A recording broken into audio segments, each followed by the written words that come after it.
This is Andrew Wolf, and in this video I'm going to talk about cardiac conduction. Now, cardiac conduction is the system that the heart uses to communicate with itself. And by communicating with itself, it's able to coordinate the actions of the myocardium so that the chambers contract in an organized fashion. And this is what allows the heart to work as a pump. Okay, so cardiac conduction occurs because of the specialization of the myocardial cells. And that allows, number one, the myocardial cells are able to generate an action potential. Now, not all myocardial cells can generate action potentials, but some can. And other specializations of the myocardial cells allow these action potentials to travel from cell to cell, otherwise known as action potential propagation. And this can occur because of the intercalated discs that are present in between the myocardial cells, so that ions can freely travel from one cell to the next, allowing the passage of an action potential across the cell junction as if it wasn't there. Now, remember, in the previous video I talked about the concept of the myocardium as being a syncytium, which means the myocardium essentially acts as if it has one big cytoplasm that action potentials can cross. Okay, so the syncytium is actually sort of divided into four parts because we have the different chambers of the heart, and they are divided by relatively thick layer of connective tissue that action potentials can't cross. Okay. Now, remember I talked in the previous video about how some of the myocardial cells lack actin and myosin. So there are some myocardial cells that have no actin and myosin, and these are specially adapted for conduction. Okay, this includes the sinoatrial node, which is a little thin strip of tissue that is about ½ centimeter long and a few millimeters wide. And cardiac surgeons are able to identify it pretty readily, and so are pathologists if they know what to look for. And it basically looks like a small square or rectangular piece of pale tissue just below where the superior vena cava enters the right atrium. Okay, and I could identify it if someone showed me where it was, but it's not something I can readily identify. But it is obvious if someone points it out to you. It's a little bit of pale tissue. And then another piece of another section where there are myocardial cells that lack actin and myosin is the AV node. And then there are sort of tracks called internodal pathways that travel to the AV node and also travel across from one intraatrial pathways that travel from one atria to the next. And then there are the Purkinje fibers and ventricular bundle branches. So this is the right bundle. This is the Purkinje fiber that runs in between the atria, and then we have the left bundle branch. And again, these branches are all made up of pathways of myocardial cells that lack actin and myosin. And these pathways cross the connective tissue that separates the four chambers of the heart, and so they are the only pathways that can conduct the action potential. Now, with a normal healthy heart, action potentials are initiated in the SA node, and they start off in the SA node, and then they travel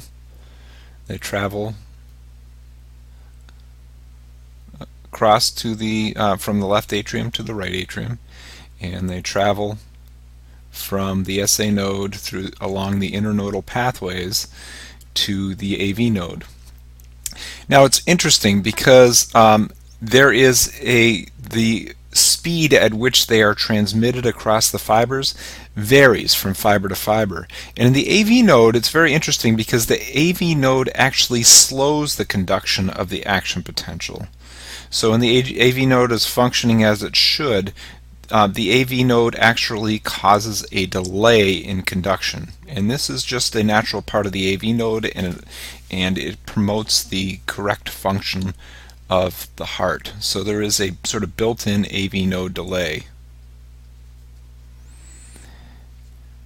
and it is what causes the typical delay that we see between the P wave, which corresponds to atrial depolarization, and the QRS, which corresponds to ventricular depolarization. So there is a significant delay here called the PR interval, and the PR interval is primarily caused by this natural built-in AV node delay. And for those of you who have worked in cardiology floors or floors with telemetry, you know that this delay is normally about 0.12 to 0.2 seconds.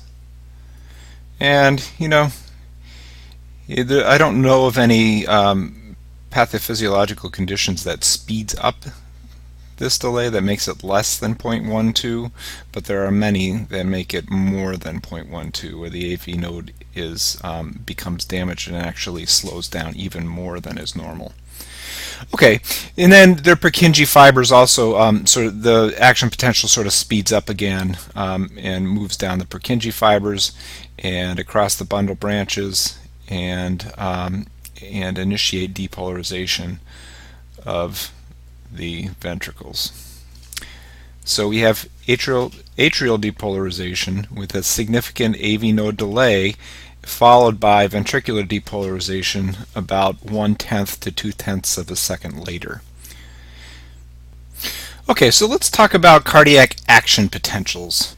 We learned about action potentials in the nervous system, but let me just review a little bit. Let's say we have a little cell membrane here, and let's just review the resting potential of the cell. So the resting potential of the cell occurs because we have the sodium-potassium pump that exchanges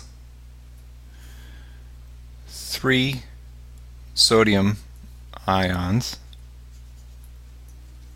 for 2 potassium ions, and this is running constantly. And so we end up with a high concentration of sodium outside the cell and a high concentration of potassium inside the cell. And we also end up with this potassium actually starts to slowly leak out of the cell through specialized potassium leak proteins. And these two factors create a situation in which we have more positive ions just outside the cell than there are inside the cell. So we end up with a slightly positive charge outside the cell and a slightly negative charge inside the cell, and if we measure this with a voltmeter, we end up with a charge of negative 90 millivolts, right? Or so.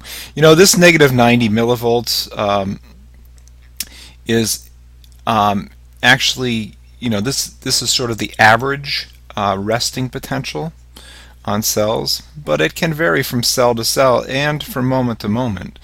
And we talked a little about that in the nervous system, how you can inhibit action potentials by hyperpolarizing the membrane or excite them by hypopolarizing the membrane. So that means that this 90 millivolts can change from sort of moment to moment as the resting potential. So just so you're aware of that, it doesn't have as much of an implication in cardiac cells as it does in nerve cells, though. Okay, so we have this resting potential, and what happens with an action potential is something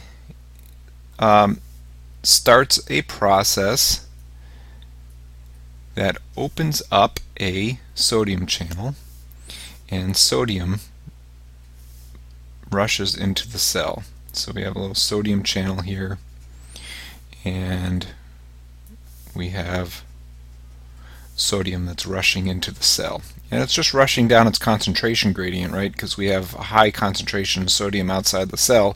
So as soon as you open the gate, that's going to lower the concentration gradient. And what's that going to do? That's going to cause a decrease in the positive charge on the outside of the cell,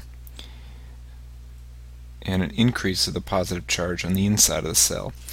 And what it does is it triggers a voltage-gated sodium channel to open up. So this voltage gate detects this change in charge, and this change in charge changes the shape of the protein so that it has an open configuration, and this allows more sodium to rush into the cell. And then as we move along the cell membrane, we end up propagating the impulse because we're going to have a negative charge that triggers the next sodium channel to open up. Okay, so then we have this action potential, which is just a change in the from the resting potential of the charged membrane that moves down the membrane because of these voltage gated sodium channels. So let's talk a little bit about, that's kind of a review of the action potentials. And with action potentials with nerves, what we have typically, what causes the initial event to occur is a ligand-gated sodium channel that opens up, and it opens up very suddenly. And then as soon as the action potential passes, the sodium gates change, and the resting potential is restored very, very quickly because potassium rushes back out of the cell to restore the resting potential. So we have another gate here, which is a potassium gate, and potassium rushes out of the cell to restore the equilibrium, and the gates shut. So we end up having a restored equilibrium here. So this all happens very, very quickly with nerves. So let's say we've got, we're starting out with a resting potential of negative 90 millivolts, and maybe we have a threshold of negative 30. So with a nerve action potential, what we have is it's hanging out at a negative 90 resting potential. The sodium gates open up suddenly, and we quickly go up to threshold, and then once the action potential is passed, it quickly is restored to resting potential by the outflow of potassium from the cell. So with a nerve action potential, we have two phases. We have what's called phase 0. I don't know why it's called phase 0 and not phase 1, but that's what it's called. And the phase 0 is fast sodium influx. And then we have phase 1, which is fast potassium efflux. Okay, so we have phase 1 here, and we have phase 0 here with the fast sodium influx, and we have the phase one here with fast potassium efflux.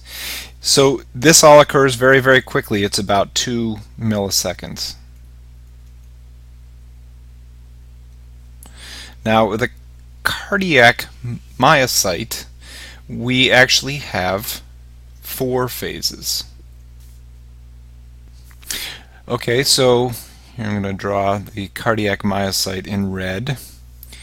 Now we have the same resting potential, and when sodium gates open, we have a fast sodium influx. It's exactly the same, so that's phase 0. And then we have fast sodium efflux, and that's phase 1. Okay, but then what we have here is a plateau, which is phase 2, and phase 2 is caused by slow calcium influx. So the slow calcium influx is maintaining this difference where the outside of the cell is negative and the inside of the cell is positive, because we have positive calcium ions flowing into the cell slowly. So this prolongs the action potential, so it lasts longer. And then phase 3 is when the closing, this is closing of the slow calcium channels. So you end up with a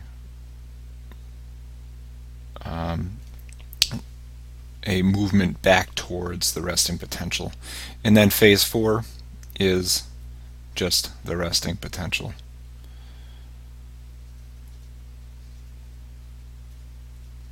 Okay. So the major difference with cardiac myocytes that distinguishes it from nerve cells is this existence of phase 2 and phase 3 with the slow or long the slow or long calcium channels that prolongs this action potential from 2 milliseconds to about 300 or 350 milliseconds.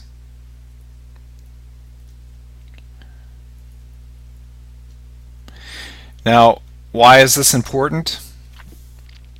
Well, what we're not conscious of with our skeletal muscles is every time we have an action potential that goes to a skeletal muscle, here's a little skeletal muscle, it actually only contracts one time, so it causes one twitch. So an action potential equals one twitch. And the reason we're able to sustain a contraction over a period of time, if we're trying to lift a heavy object, it's because there are many action potentials that are coming together in a sort of train, and this causes a sustained contraction.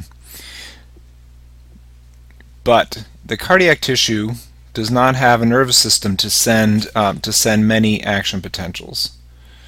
So it's really dependent on maintaining a sustained contraction with one action potential, and it's able to do this because the action potentials, because of the specialized design of the cardiac myocytes that maintain a long action potential, so it maintains a contraction within that muscle for a significant portion of a second. And that allows the, if you just had one single twitch in your cardiac muscle, you're not even going to change the shape of the chamber. But if you have a prolonged contraction, that allows the chamber to decrease in size and forcefully expire the contents of the chamber over 350 milliseconds. So these slow calcium channels are a critical element of the sort of the adaptation of cardiac myocytes in order to have a prolonged and effective chamber ejection. Okay, so this picture here shows a typical myocyte. Now I want to talk about pacemaker cells. And pacemaker cells are the cells that you will see in, if you looked at the cells that are functioning in the SA node. The SA node has the fastest pacemaker cells in the heart, but there are other pacemaker cells in conduction fibers. So we have pacemaker cells in the conduction fibers themselves, we have pacemaker cells in the AV node, and we have pacemaker cells in the Purkinje fibers and in the bundle branches. Cells in these spots also have pacemaker cells. And again, the SA node is the fastest, so it tends to be the one to initiate the action potential before any of the others. But if, as you know, those of you who have any telemetry experience or cardiac experience know that if something goes wrong with the SA node, the AV node will take over. And if something goes wrong with both the SA node and the AV node, or there is a blockage, so the ventricles aren't getting information from the SA node or AV node, then pacemaker cells in these other tissues will take over, but it will be at a much slower rate. For example, the pacemaker cells in the Purkinje fibers and the bundle branches have a rate of about 25 beats per second. So, and these are, if you have a person with a ventricular rhythm, they're going to have a heart rate of around 25 beats per second. The AV node is around 50 beats per second. And as you know, the SA node is, 60 to 80 beats per second. So because the SA node is faster, it tends to be the one in control because it starts the action potential before any of the other tissues can get around to it. Okay, so those are the pacemaker cells. Now, there actually are cells, contractile tissues that also have the potential to be pacemaker cells, but it's generally the conductal tissues that start the pacemaker. All right, so let's draw this little diagram again. Negative 90 millivolts, negative 60 millivolts, negative 30 millivolts, and we'll say that our 30. We'll say that our threshold is negative 60 in this case, and let's say we have a SA node pacemaker cell. Now, if you remember here, the resting potential is flat. If left alone, the resting potential would maintain at negative 90 forever because of continuing action of the sodium-potassium pump and the potassium leak cells and things like that. But with an SA node, there are specialized proteins, membrane proteins, that allow for slow sodium influx. And what does a slow sodium influx do? Well, it slowly changes the resting potential and slowly drops. So we have sodium that is slowly leaking into the cell, and over time it starts to depolarize the membrane. So instead of having a flat resting membrane potential, what we end up with is a sloping resting membrane potential. So as the sodium leaks out of the cell, it starts to slowly move up from negative 90 to negative 60 millivolts. And when it gets to negative 60, then it's going to quickly open up these voltage gated sodium channels, and you're going to end up with an action potential.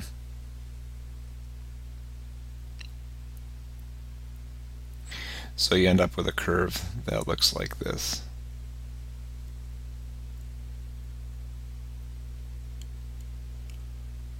Slowly moving back up towards, and then opening of the fast sodium channels, fast potassium leak, slow calcium leak, and then restoration of the resting potential. So it's the slow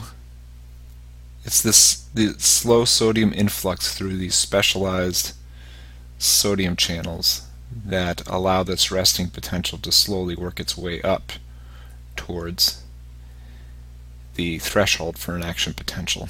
And this is what makes it a pacemaker cell, because this will happen again and again, and it's sort of at a set rate of, every 10 seconds or so. And that will make for a heart rate of about 60 per minute. Now, what changes the rate? Well, when we have a stimulus from the nervous system, if we have a stimulus from the sympathetic nervous system, it will tell the SA node it will cause changes in these slow sodium channels, so that the slow sodium channels become a little bit faster, and it changes the slope of this curve, so that we end up with a situation like this,